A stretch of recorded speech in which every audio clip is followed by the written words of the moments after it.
conversation. Yay. Call it people. Oh, I can point at people. Yes. My name is Ashley Miller. I am a mass communications scholar. I focus on representation of women and minorities in television and film primarily. I'm also a writer. Before that, I worked in reality television and film on such illustrious programming as Toddlers in 2 Hours, Ace of Cakes, a movie called Sorority Row.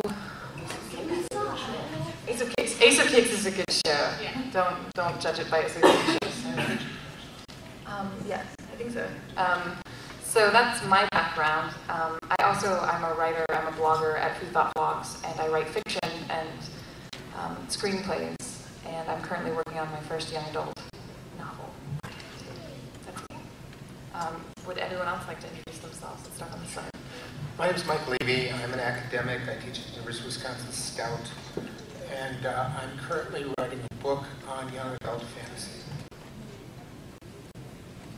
I'm Joan. I'm not nearly as qualified as everyone else up here. I am just a reader, and I really like to read, and I have reluctantly escaped the now no longer young adult being that I'm 20, but I still read a lot of young adult fiction, and it's really close to my heart genre, and I always love finding a strong girl figure there, so. I'm Kathy Sullivan, no relation. No. I write young adult fantasy mainly because when I was growing up, there were no strong female characters in the fantasy, so I decided you got to save me. You got to save our generation. Yes, I decided I was going to write the stories I wanted to read. And I also like to suggest young adult books for my public library because their budget's cut. So here's some new young adult books I just read. I'm Jody Wurl. I'm a public librarian with Hennepin County Library with a focus on teen services and readers advisory. And I love reading YA books. They're very satisfying and complex and rewarding. Although, as Ashley's pointed out, they can also be problematic. So, segue.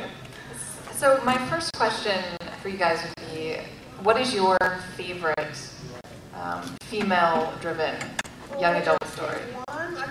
Just one. What is your favorite, and what's really good about it, and are there problematic elements to it?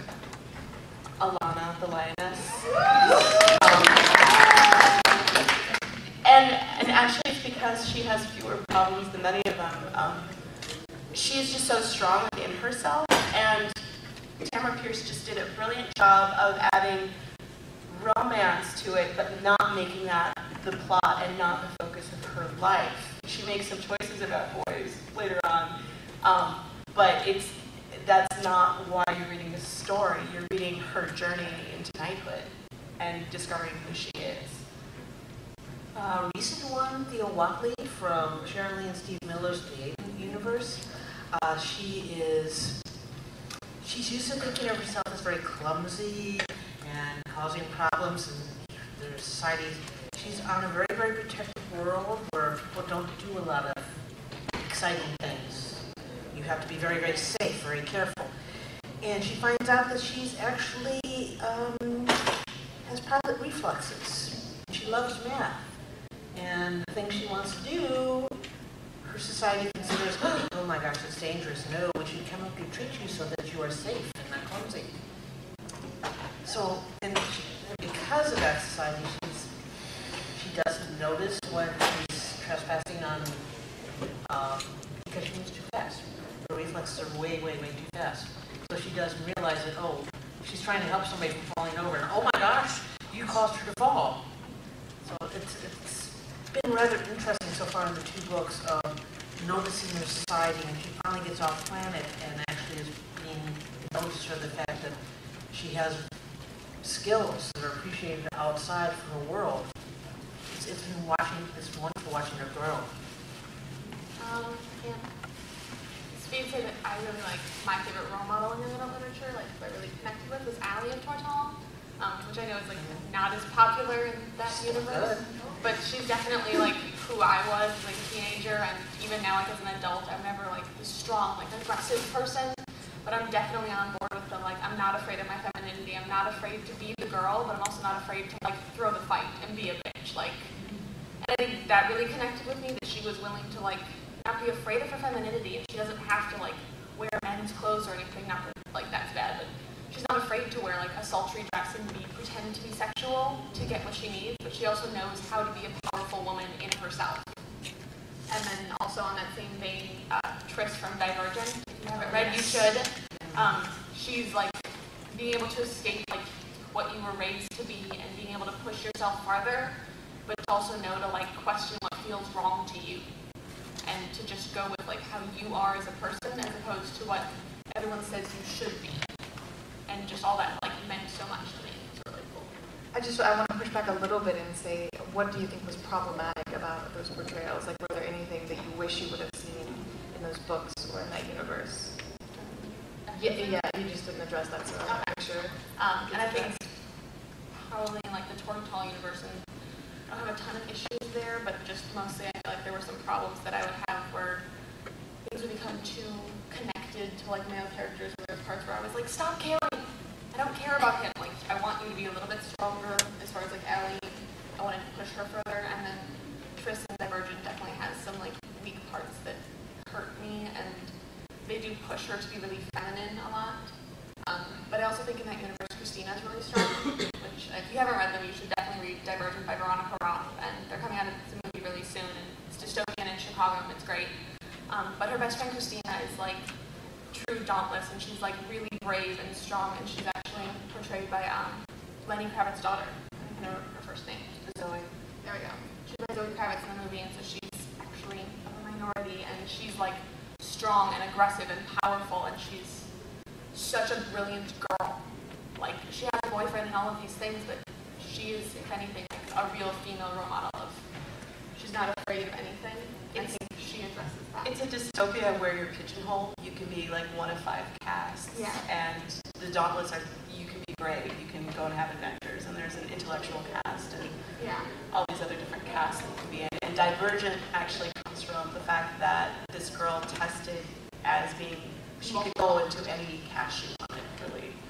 So it's about like just breaking that mold and stuff, and it's really cool, and I think it breaks a lot of those like tropes of the like girls in young adult literature of like you have to be girly, you have to be this, but it also like portrays some of those girls in a good way without, because I mean some girls are like can be the feminine girl, and that's okay.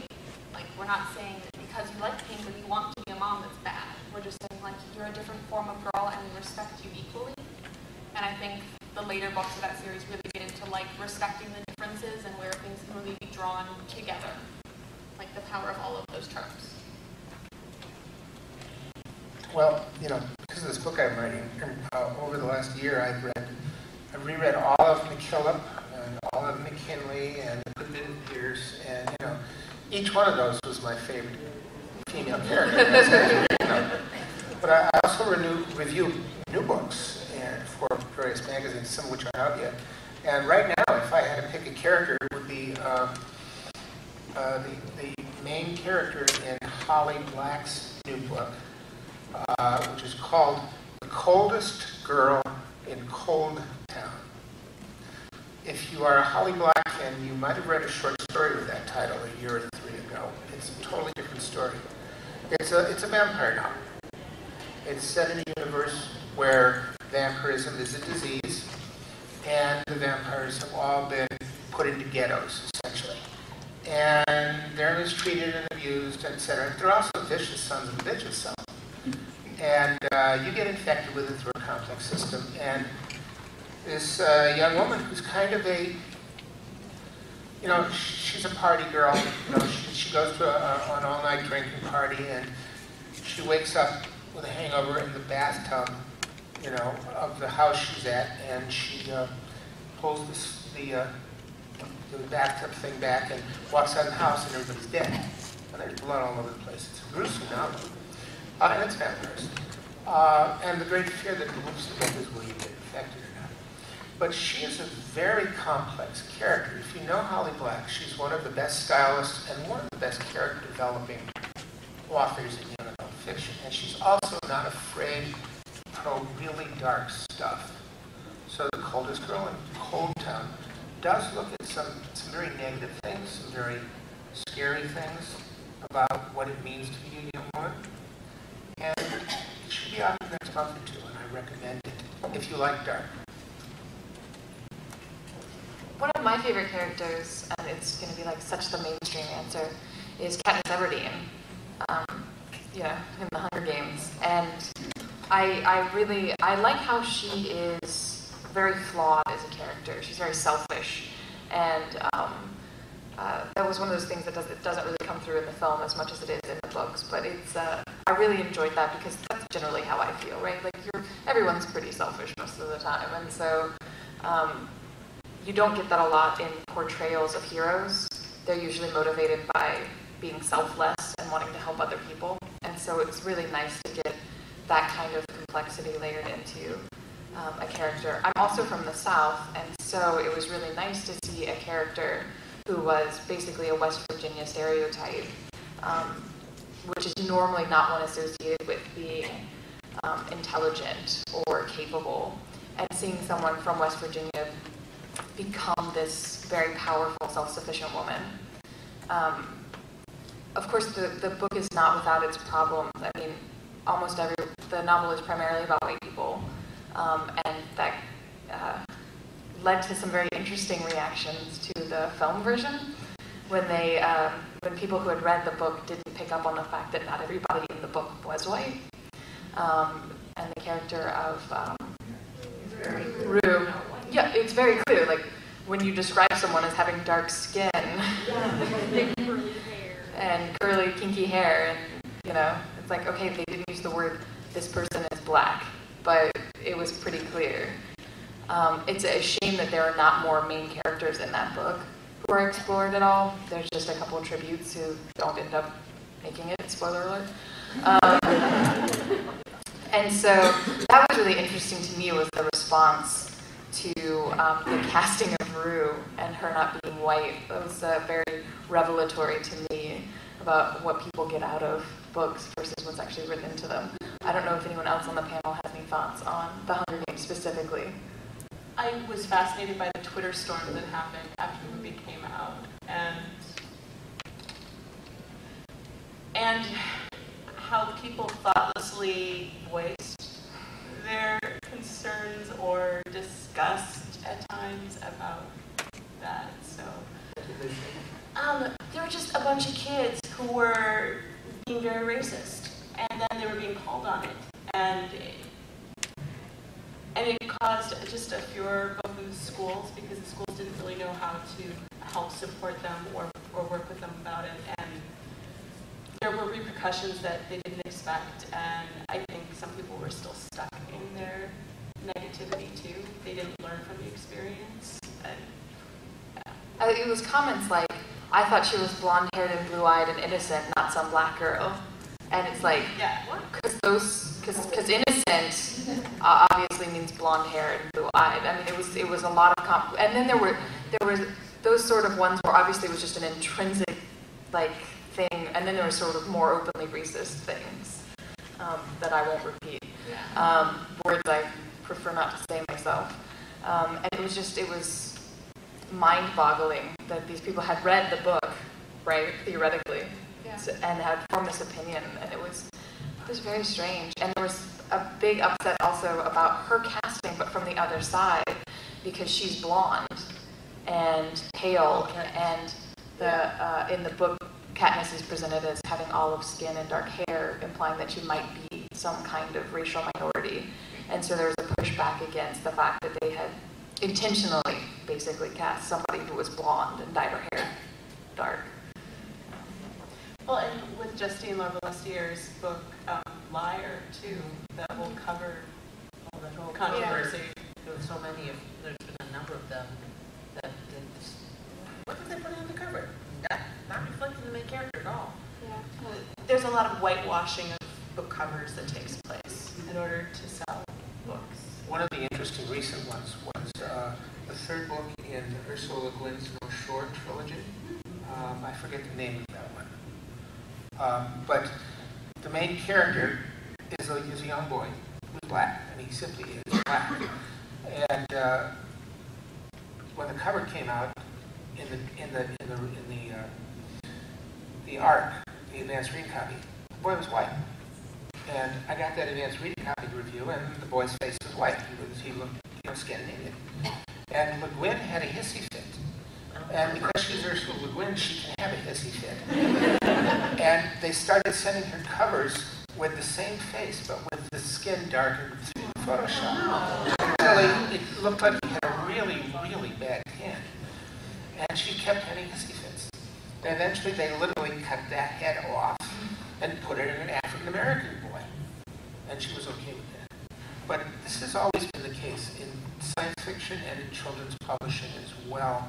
There is a fear, which is not true, that white people won't read books with colored characters, people of color, and that people of color don't read. And these two stereotypes cause this to happen. I think also in that there's the stereotype with like the pretty girl on the cover of a book that's not even about a pretty girl. Like, I mean, I was just at the bookstore with a friend the other day and we're looking through the books and it makes me so frustrated to see a book cover of a book that I loved when it first came out and was released with just like an object on the cover, like a flower or something. And then to later see a re-release of like a pretty girl in a dramatic pose with a boy. And I'm like, that's not even what the book's about. Why is this the picture that you're using to represent it? And then there's the other trope where they have not even the head. Yes, The body is like, because that's what this is about. Or just the lips, just the lips, you know, just like a sexual cutout of just part of the body, not even a whole person. Like this What's the phrase I learned a spine twist? Yeah. oh, that's poses, yeah. Yeah. Yeah. Thank God for the Hawkeye Initiative. Anatomically impossible pictures, so you can get both the front and back of the female character. I love what Jim Hines has been doing. Yes. He is amazing. I love how Yes. that has been. If you're not familiar with him, he's a fantasy writer who's really awesome. He also blogs very thoughtfully on a bunch of issues, including women and Women's portrayal on covers. So he's a balding dude with a beard, and he will wear costumes as close to the book cover as possible, and then he will try to duplicate the pose. And he has started a trend now. Actually, WisCon had an entire panel of people trying to duplicate the poses on some of these book covers and dislocating shoulders, going on backs. Well, and a lot of it's like comic book covers, which are like so much more absurd, so like beyond. Jim actually heard himself. I saw some hands. So on this subject, what do you guys think of book covers where they show the character that's supposed to be the main character in a way that has really nothing to do with the story, but you can tell by, and shown from behind, like, oh, I'm blanking on the name, was recently popular. On the cover it shows a girl with long black hair, and she's like in kind of upset poses from wearing the black ball gowns. No, the character is like Lucia, and she's like, do you remember the title of the book? Fallen. Yeah, the Fallen. Yeah, that's It's Fallen. Yeah, what do you guys think of the portray her on the book covers? Because it's obviously supposed to be her, because they mentioned the long dark hair in her book, but you never actually see her face. What do you guys think of that type of cover for books like that? I hate the ball gown girl covers. I just hate them, and there's so many of them. And it's always like, if you can see their face, it's like just barely, and they're like looking wistfully off into the distance, and you're like, this is like a romance novel. Yeah, it's a romance novel. But I don't want to read it. It's like, can we put Fabio on it? Like, can we just take it? Can we just take it all the way? Just go there because I know that's where you're going. And if you go there, like, I might have more respect for you. Yeah. For just being honest about it. Yeah. Like, romance novels are romance novels, but at least I know it. Stop lying to me. I liked about the Hunger Games that the cover of those novels were symbols. Like that was really that was And then compelling. they haven't let it be re-released with the movie character on the cover. Which, good. like, because it hasn't happened, and I'm so happy about that. Because I hate when I read the book, and I love it, and it's great. And even if the movie's good, when it then is re-released with the prettified, like, photoshopped version of this character on the cover, and I'm like, that's not what it's... I mean, I don't want to read it because she's pretty. I want to read it because it's good. One of the things you always... Everything on the cover, let's put Katniss on Yeah. the cover. I mean, she went through HLL. Yeah, let's put her beat up and dirty and like nastiness. Yeah, and blood is gross. Let's put her gross.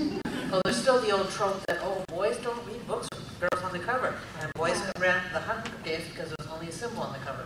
So even though it's... Like J.K. Rowling, Yeah. J.K. Rowling, Not Joanne. One of the things you always have to remember about book covers is that from the publisher's point of view, they're selling commodity. And, I mean, they like to be good commodity, but they're selling commodity.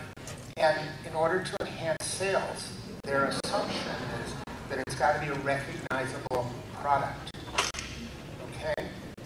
Talk to authors about this, and you'll discover that they had problems because a book cover that looked like their book, they didn't know where to put it on the racks because it didn't have a ball-down girl on it or a vampire.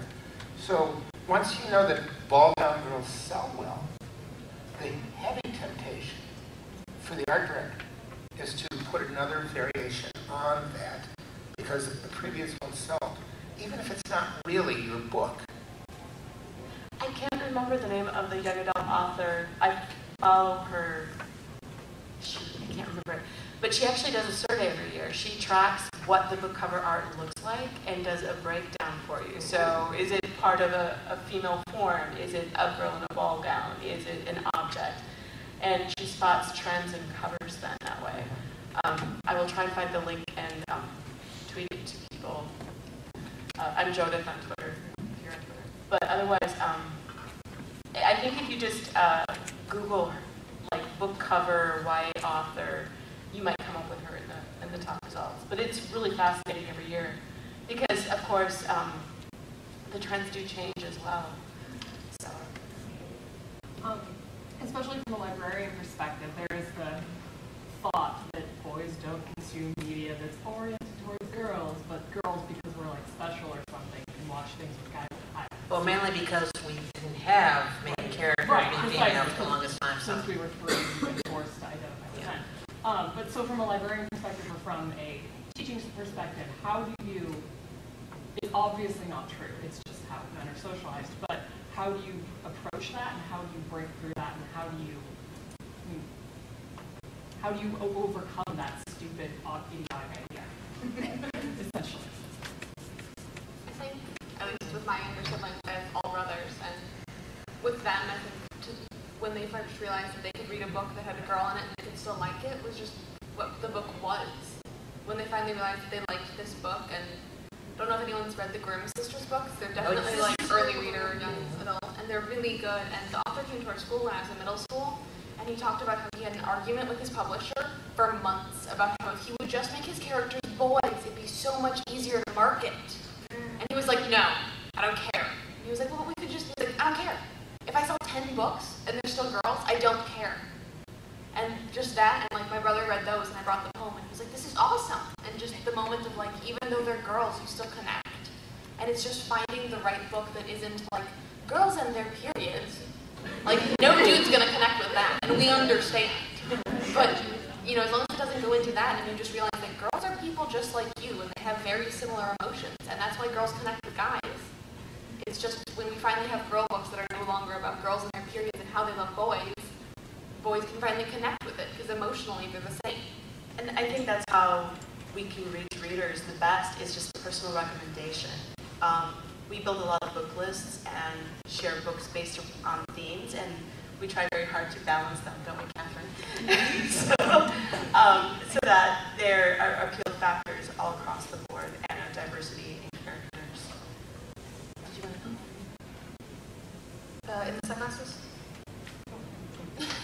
So I have a son and a daughter, and the funny thing I've seen, just because I'm a book pusher on my children, my son will read any book, doesn't matter if it's a boy character or a girl character, although I think he loved Katniss because it was so horrific what happened to her. My daughter, though, doesn't like Harry Potter. She doesn't like Artemis Fowl. She does not like the boy characters because in her mind frame, boys are stupider. She's a closed-minded one. So we can go both ways. Yeah, it can. My daughter, now she's an engineer and she only reads nonfiction, but when she was a little girl, she would not read any boy book, any book with a boy protagonist. She went through the, the Tamora Pierce books one a day almost, but she wouldn't read Harry Potter. She wouldn't read any book with a male. She's sexist. I would argue also that like books like Harry Potter, where there is a very, very strong female second, can be sort of like gateway into reading books about women, because Hermione Granger is such a great character that even though she's not the lead in those books, and she should have been. It should have been the Hermione Granger series, and it would have been so much better. And so much shorter. She would have been like, so Voldemort did it, and we should like make him stop. After like 3 hours. Yeah. It'd be like a SpongeBob episode, but then like 4 hours later. And then she's like knocking on Dumbledore's door. So I fixed everything. Can we go home now? Can I take my test? I would read that. I would read that book. Actually, I've read a lot of fan fiction. I might have read that book. But yeah, I think that's also, it's like we need to make sure that we're encouraging people to read books that, even if the main character is male, that's fine. Make sure that there's also positive, powerful representation of women in the same book. And I'm sure there's way more examples, and for some reason I can't think of anything but Harry Potter right now. But yeah, there's lots of examples of that. Actually, what I wanted to see was how Hermione tackled the issue of the house elves after the whole issue of Voldemort was done. Yeah. I just want her to stick those canaries on like just everybody. Just every person in the Ministry of Magic just needs to just deal with the canaries. It's so much better. In the very corner. Hi. So I was going to say a couple things.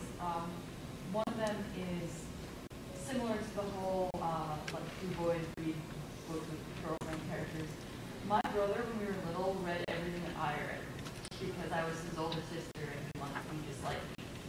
And so he read a bunch of Tomorrow Pierce too, and he really loved it. And then it turns out, and I never knew this until like a month ago, it turns out one of his best friends also read a lot of Tomorrow Pierce and really liked it. And both this guy, Cody, and his older brother, Kit, read the books all the way through, and their little sister just didn't because she didn't really like to read that much. And I was like, well, yeah, I don't think it really matters. I think if you're just like, okay, this is a fun story, there's adventure, they'll like it. Statistically, it's important to remember that 75% of books in the United States are read by women. That's just women or girls. Of what genre? Like across everything? Yeah, Everything in general. published. Everything published. We're readers. In agreement. I think that as far as YA, the whole boys not reading books with female characters has to do with something more beyond the fact that girls are icky. And I think that as readers, boys are taught from a very young age that they're the norm, that they're, that they don't have to read through a lens other than their own, whereas girls and minorities are taught to read as boys. People of color are taught to read as somebody who's white. And so my question is like maybe for the multi-generational YA readers on the panel is how do you think the new sort of really strong female characters are do you think it's changing the way people are taught to like read? So I think you've got sort of two competing things happening at the same time, basically. You've got Twilight, and you've got The Hunger Games. Which we had to bring up.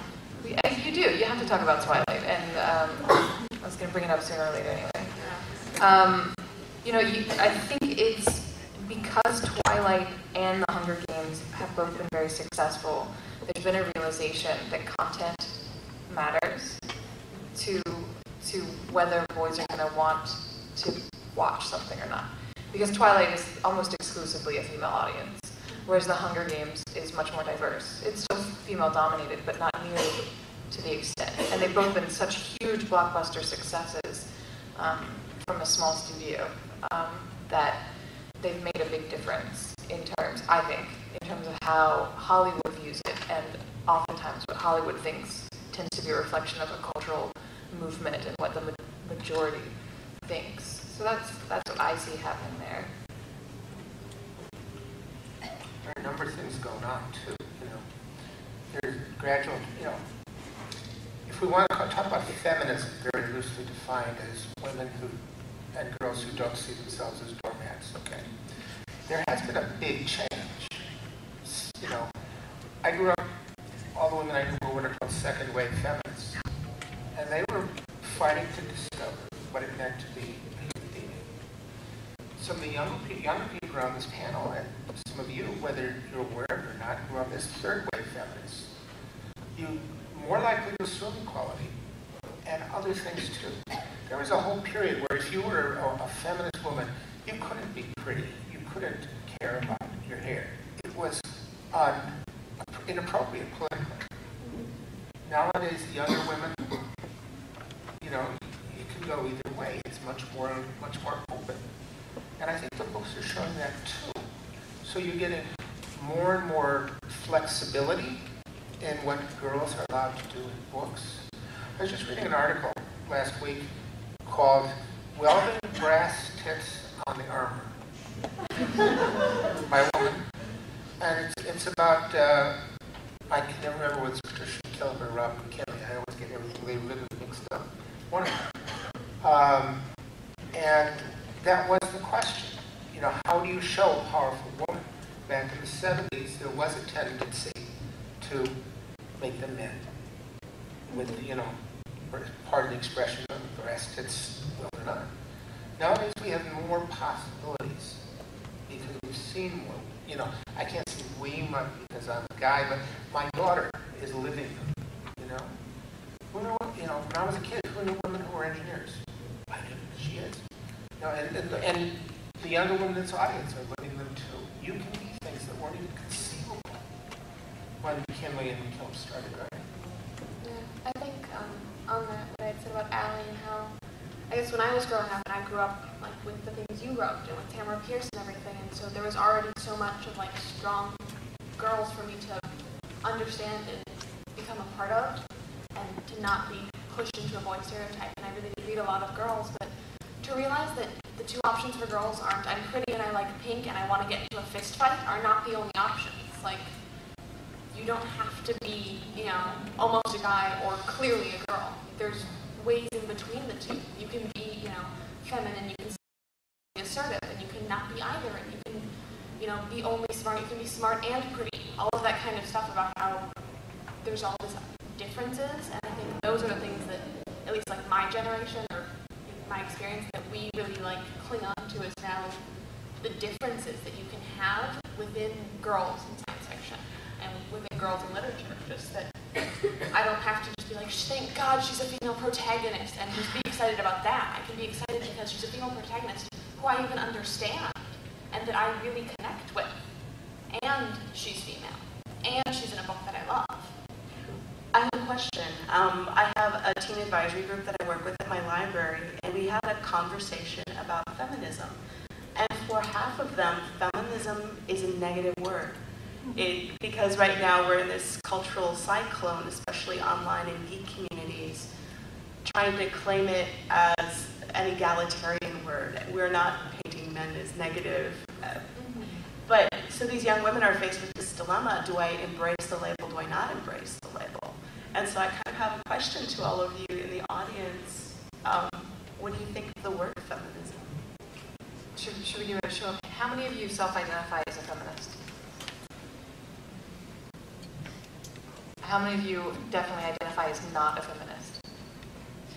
It's never come up in our lives. Yeah, we're not exactly a regular.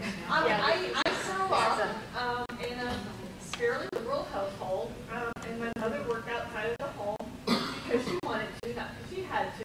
And it was never a big deal when I was growing up. I mean, I could go on to college if I wanted to. I could read what I wanted to. I could do what I wanted to in that respect.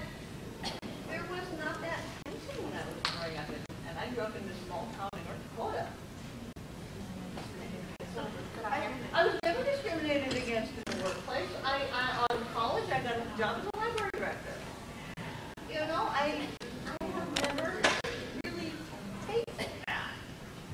I think the thing now is not exactly feminism, but equalitarianism. I feel like that's where we're moving to. We move beyond the need to gain the right for women to move for that.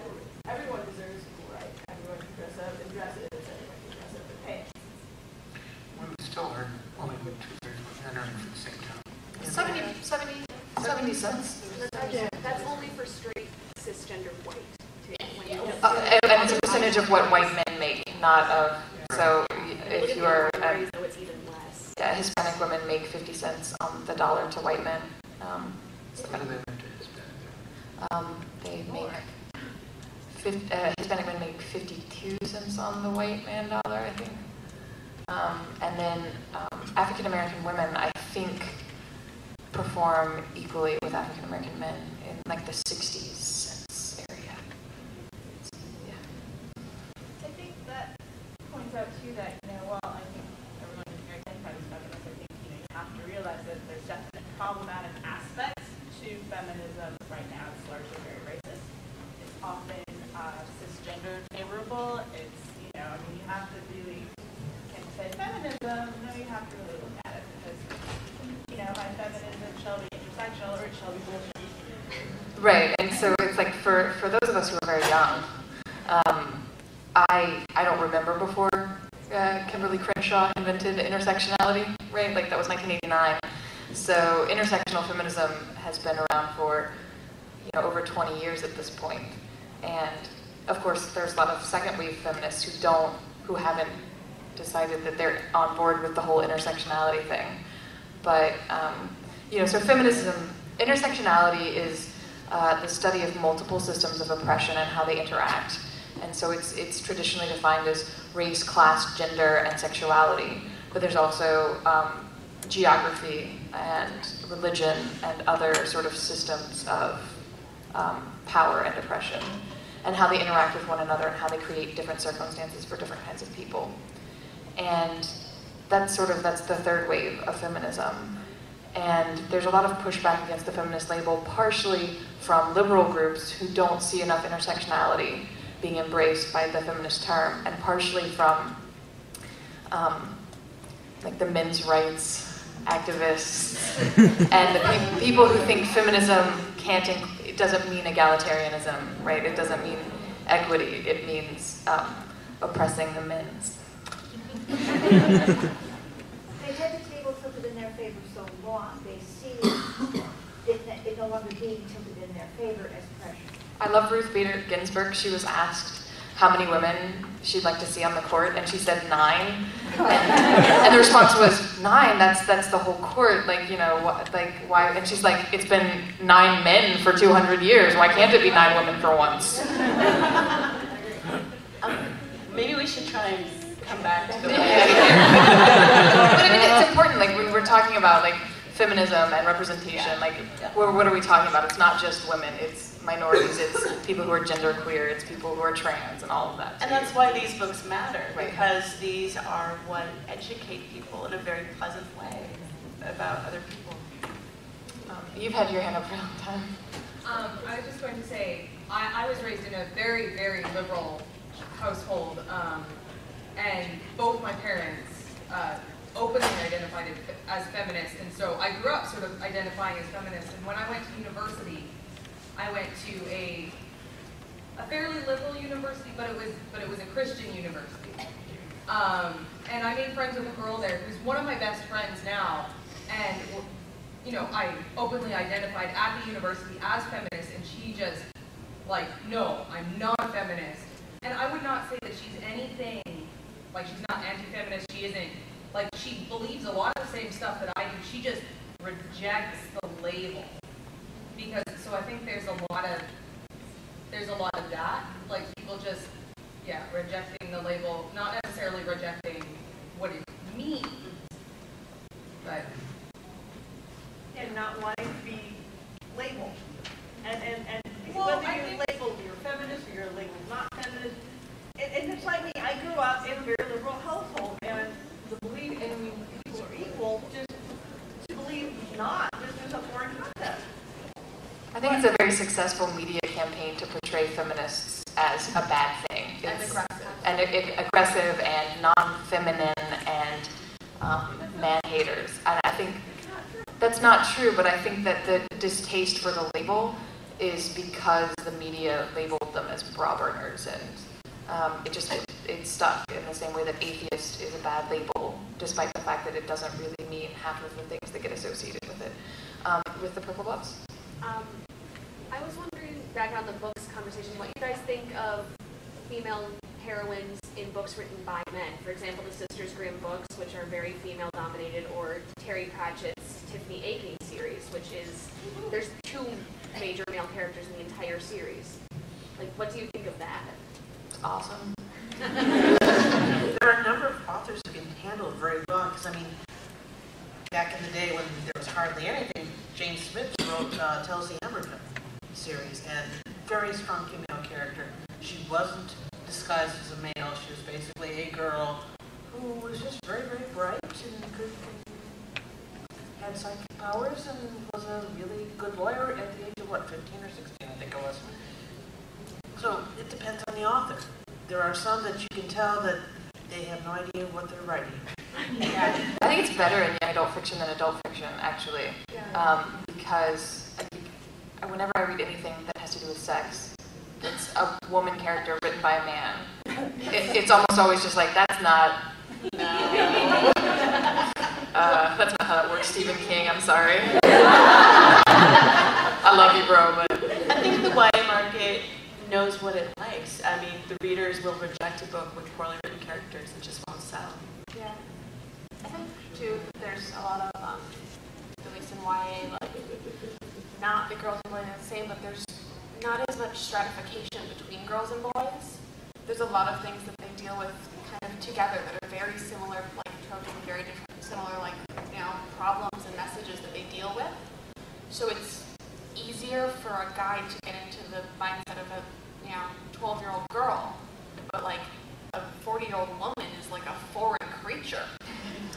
One of the reasons why dystopian fiction is so popular with teen readers is that I used to say all and somebody yelled at me, but I say a whole heck of a lot of teens think they're living in a dystopia because they are totally, particularly younger teens, controlled almost by their parents and the school and this and that. And in a dystopia, nobody has any power. And when you're reading dystopia, whether it's the Hunger Games or any of the others, and you're reading yourself into the characters, boys and girls are both powerless. So there is a sense of equality, because your main characters never are the in charge. From Ravenclaw? 2 things. One, I feel like as almost a feminist, I get most annoyance from people who are feminists who are white, who are in equality with female. Just don't, please. Thingy where they go crazy. So I feel like, do you think that there's the absent narrative of women who happen to be minorities in books causes this sort of a powerful character can only be a white non-minority? I don't think it causes it. I think it's reflexive of the sort of cultural impulse in general. But that's how I see it. But I think that there's still the assumption that women can't be powerful. And so you've got the combined, a woman can't be powerful and a minority can't be powerful. So it's even more difficult to find a lot of minority characters who are women as leads. Or female minority characters. Who's the protagonist in Liar? I forgot her name. In what? In Liar, by Just Steve last year. Yeah. As soon as you ask, no one ever knows. There's not a lot. Yeah, there isn't. Especially not in genre. I think there's some in sort of just general fiction, but a lot less in genre fiction. And that's always been true. It's very white. That's why the Carl Brandon Society exists. Yes.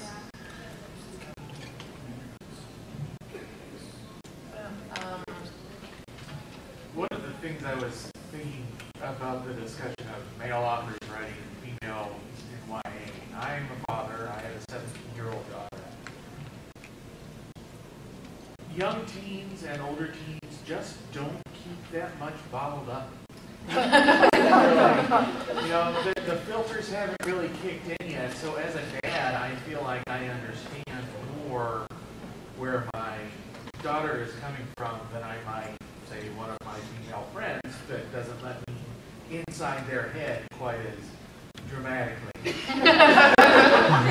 Up front, right here. I had a question. Earlier you were saying that there's less of a divide between, in YA, between the male and female characters. Do you think as that trend blows up, if that'll move into the adult books, with the divide is bigger? I think as more readers, book publishing is economically driven. As more readers expect that, and is so that you have to look at what's now being called new adult fiction and see if that's much more. That's really 18 to 23. I'll say it's because we keep aging. Like our generation had that as young adults. When I was 8, 9, 10, we had that, and it just followed me up. And I still want to read it. So economically, you should write that for me, kind of thing. Like I will still buy it, and now I'm 20. So the first Toronto generation is out now. Yeah, exactly. Well, that's my generation. I grew up, with just finding female characters, but I found them mostly in adult books before I found kids. And I kind of was at that in between part of it. And so I've seen a lot more adult books with strong female characters than I did when I started reading. And I liked a lot more of them. They're more character-driven than more of the cast. Like those. I need to plug something really quickly. The Feminist Task Force of the American Library Association puts together a book list every year called the Amelia Bloomer Project List.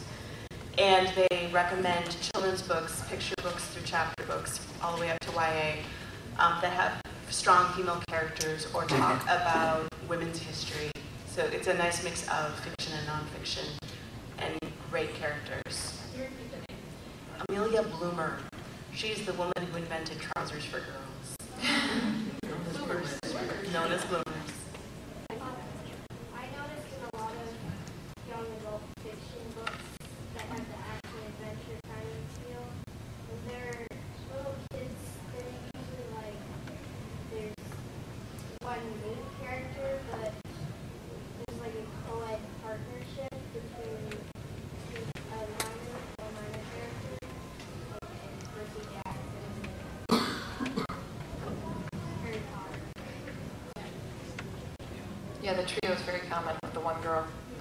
Yeah. Well, I mean, not even full trio, like you're saying, Percy Jackson, which I just read and are awesome. If you haven't read them, you need to. They're good. Because definitely, I was like, no, they're kind of like almost too like young. No, they look good. So you should read those, but definitely like the female counterpart to the male main character. What was the author? Ryan. Reardon. R-I-O. Yeah. Don't watch the movie.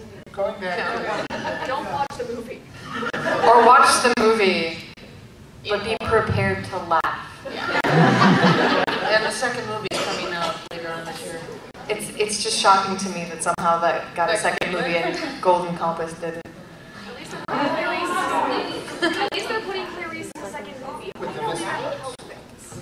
Going back to the minority characters, I racked my brain. I came up with 3 writers who, if you're interested in female minority characters in YA, who are really, really good, I'd like to recommend 3 of them. One is called Chaos, and it's by Nalo Hopkinson. It's about a girl growing up in Toronto, I believe, who's half African American, half Caucasian, and all of a sudden the world goes crazy, and a mountain grows in the middle of Lake Ontario, and people start turning into like Picasso abstracts. It's a wonderful, crazy book. Sounds good. The second one is Hiromi Goto, G-O-T-O, and it's called Half World. That's gorgeous. And it's about a chubby, not particularly smart, not very happy Asian American girl, or Asian Canadian girl, who ends up in, I think it's Japanese or Chinese, I forget which mythology, but it's a wonderful book. It's Japanese. Japanese, yeah. And the third writer to remember is, and you're not going to be able to rightly spell this, it's Nanette Okorafor. Anything she writes probably has an African female protagonist. Her last name is spelled O-K-O-R-A-F-O-R.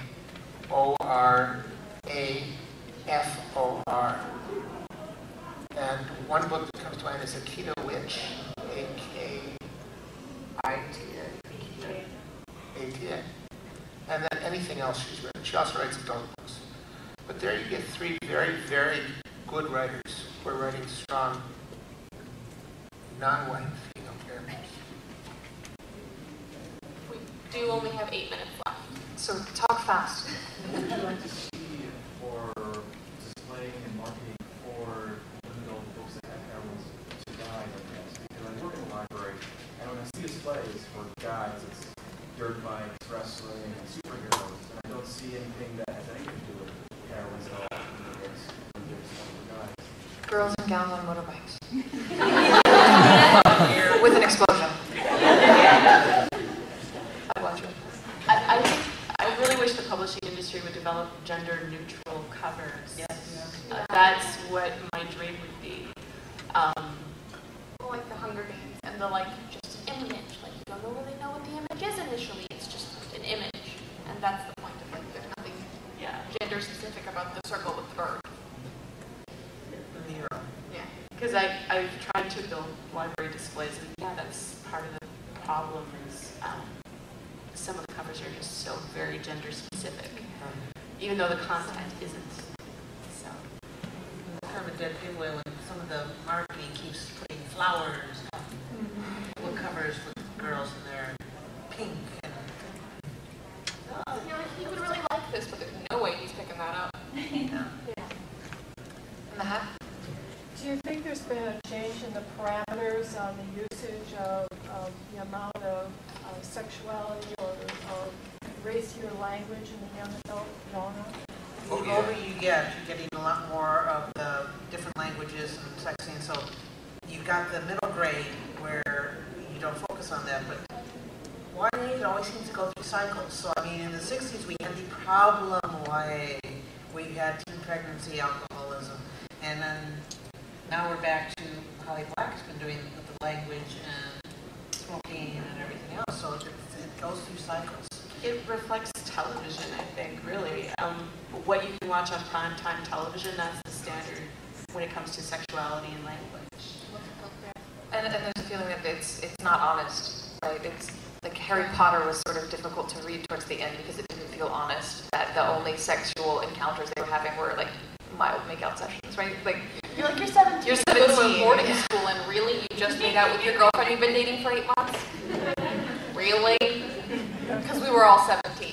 I think it's tomorrow we're having a session on how dark the adult is. Yes, that's right. Which will touch on some of these. Actually, this lady has had her hand up multiple times. Do you still have any? Well, it was because of the, okay, I have 2 sons, who I was booked for and then I stepped out for one day, and he talked about a book cover that my kids wanted to send, if you've seen the new book, and they were like, stop, you know, but that, they never cared.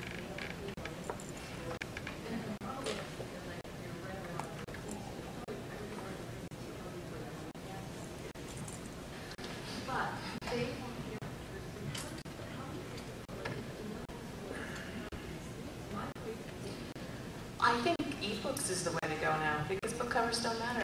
And you don't have to show the world your book cover of whatever you're reading.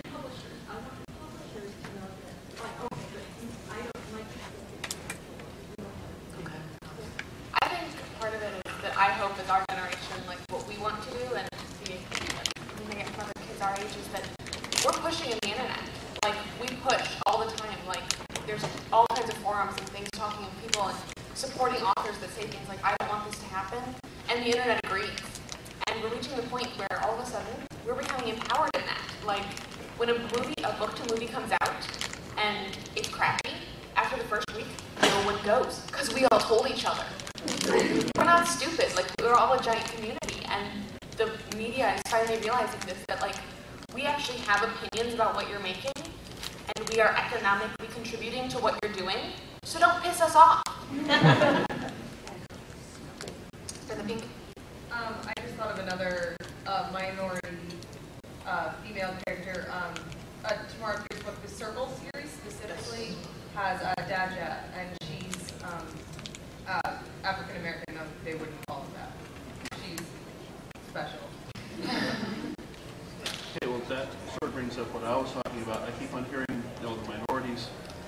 Every time I've been hearing it, it's always African American. How about Asian American? Well, that's what I've heard here. Recommendations for Asian American or Hispanic or any other minorities. Well, I mentioned the Hiromi Goto book, which is Japanese.